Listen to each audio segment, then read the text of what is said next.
Mushure mekuita basa rinoyevedza zvakadaro, Chief Ben vazosiyiwa vari pama1 Show Speed vatonyora vakati vedweka vakove padhuze ndivo vanokudhonzera pasi vasara vachishorwa kuti havana kubata basa zvakanaka uye pane ruma iri kuitika yekuti Speed aivharavhara mhino dzake around Chief Ben nekuti maybe vanga vasina kuisa roll-on. Imika zvinhu zvacho tunyaya turi peti kwe Speed wacho ndiani. Ndofunga ma1990 neimwe generation yama80s inotoshati kuchii chiri kuitika, asi mukomana ari kuZimbabwe ari kumanya-manya izvezvi ari kuVictoria Falls ambomira akati ari kuda kumboita take in the scenery ombosiyana nezvemalive. Welcome back to the channel. Please don't forget to like and subscribe.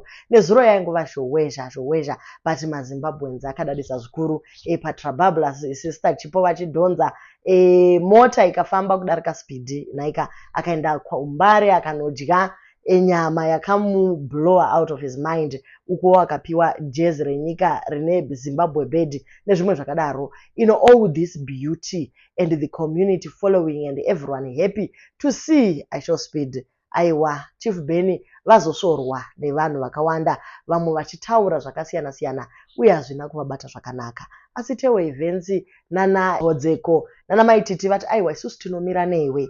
We know kuti ranga riri jealous.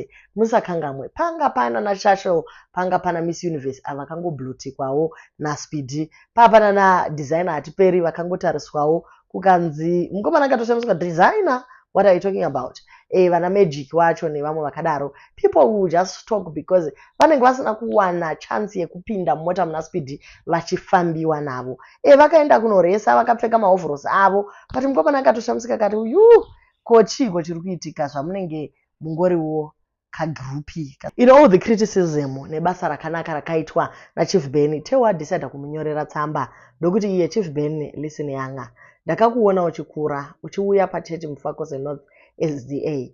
Your father ndiye munhu akatidzidzisa kuma Pathfinders anga asina mafinance. Mudhara wako akatidzidzisa kuve strong. Mbuya vako Gogo Ben is a legend, you know it. A very strong Gogo. My message to you is panguva dzekushorwa, be strong. I know you mfana. Take this opportunity to push your work more than before. Uye ibva waziva wako chaiye neasiri wako. You are still a very young man. Hausati wakugonawo how to handle pressure yekudzikisirwa nevanhu vaunga usingafungire. I've been there. Vanhu mamwe avanoti majokes pano social media can destroy your career as a comedian. Not everyone anokusekerize your friend. Muindustry mune kucherana. Ngwara senjiva mfana wangu. Ndanyora izvi samukoma wako. Also, you are from my area. Ini ndomira nevangu. You are very good in what you do and no one will take that away from you. Hodzeko. Ngatimire nemfana baba vake vakatidzidzisa. Ngatimire nemfana. Never mock a brother or colleague to entertain povo. Ndini mukoma wako Dziva Matthew Membere anozikamwa nekunzi Tewo Events. Manetizens ari kuti we didn't see anything wrong nezuro. He was just quiet asingaiti dzungu and akamanya-manya one achiratidza Speed the city. Some people get nervous kana vari pama new faces and it's normal. I was happy they chose him. It was a good choice. Vamwondo bavati aiwa nyaya iripo, it is based on jealousy. It always comes in a joke. My friends ake senge wekusona uyu akuratidza kurwadziwa. Pane mamanetizens ari kuunderstanda kuti sei Chief Ben vachishorwa kuri kunzi vakaiswa pasiri pavo. Zvinoda vane vibe raShow Speed zviye, especially kuma 2K uko dai vakanhonga ikoko and vaya vakaenda kuma A schools. Asi izvi guys hazvina basa kuti vakaenda kuG school kana kuJE, hazvina kana basa. Chief Ben vakangonzi vaite tour guide vachiratidza mukomana kwaanofanira kuenda. It was a simple task and musakamwe Speed uyu haana kuti kwaichi haana mugoneka uyu unongoita zvokumhanya mukomana uri pakati pekutotaura naye atova uko ndo Speed yacho kadzungu ikakako ndo kana ikachingodiwa. Chief Ben vakawinza dilution neukamu hwavo. Chavaingoita ivo, remember he was not the star of the show. Vaingoti hatiragei kumbari 10 left 10 right vobva vagara kumasure then iye oita zvaanoita. Vanhu havazive kuti ipapo pamunoshora Mwari vanobva vaita manyemwe. Pause and ask yourself kuti why was he chosen? Of all the socialites in our nation, iye ndokutorwa. He is the preferred, the chosen one, the favored. And when God lifts up a man, no one shall put him down. Chief Ben, keep going strong and laugh at those mocking you. Temba Gorimbo ati regaya explain chiri kuita kuti Chief Ben vanyanyise kushorwa. Ati Chief Ben, as his caption says, the vako what. The truth is, my guy, you had the opportunity to rise. You chose to be used by the Mbingas for money, which is a majezi muhomwe, and through the whole life, you couldn't stop mentioning Scott. You lost your aura trying to please the master. I saw Speed, before coming to Zimbabwe, does research of things and people not to associate with. Clearly, you didn't get it when he refused the jersey. When he wanted Sadza, you kept saying Scott, Scott, like he was Sadza. You lost aura, but I don't blame you. English is not easy to be funny with. Learn from this and do better if you are given such an opportunity next time. Only Zimbos will remember you, while Jani is now international star. Sorry nekutaura chokwadi.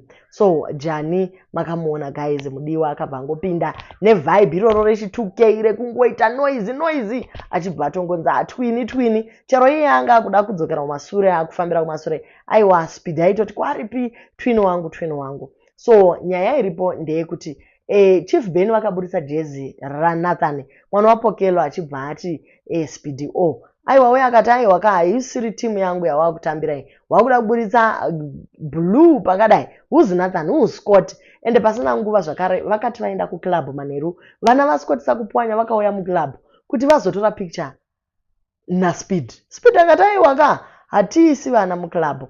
But this whole thing was just trying to show kuti this guy is so famous. Hana basa kuti ndiani Scott, who's Pokelo, ndiva nani, hatovazivi.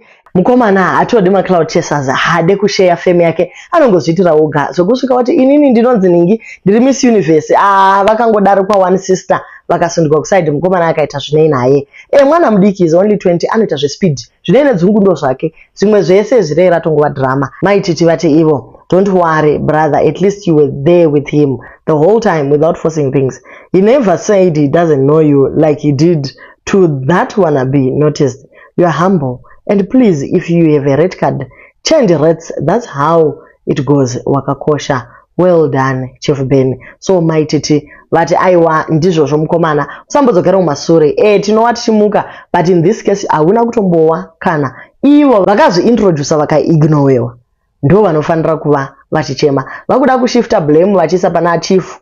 Aiwa hatidaro kwete wamabhurugwa uye akasonesa uniform kunge zvanzi vari kuenda kubendi. Vanhu vari kurwadziwa nachief. He was present throughout. Bad or good English, he delivered the message. These same people vari kumushora the same way calling him throughout vachida kuziva kuti ari kufamba sei. Uyai naye kwakati instead of watching the live vaone kuti munhu aendepi. Ben akasvika pakuti wedu ichiregai kundifonera ndiri pano makundidisturba asi chatinotenda imbare guys. Pane kuti vanhu vese vangochila saDJ Fantana vaitoziva kuti hakuna vamwe DJ vanorira iye naLevels. Munhu wese achatoenda ikoko ende Speed akatosvika kumbare akatonopinda mustudio. What else do you want? Pane kuswera mapfekedzwa mauniform then mopedza ipapo mozotanga kushora umwe mwana nezuva raipiwa naShashuru nayaya achikwenya chikomana tikati aiwa bodo handityiswe nezvinhu zvisina basa. Kozoitawo sister vari natural vanga vakazvigarira zvavo muKFC vakatokonawo kuchiwa chaAmerican English chiya asi vakanzi awakanaka. Sisi vanga vakazvinakira tokuziva zvamurimi masocialite kuZimbabwe makuda kuvhurira mwana page chimuregai akazvinakira.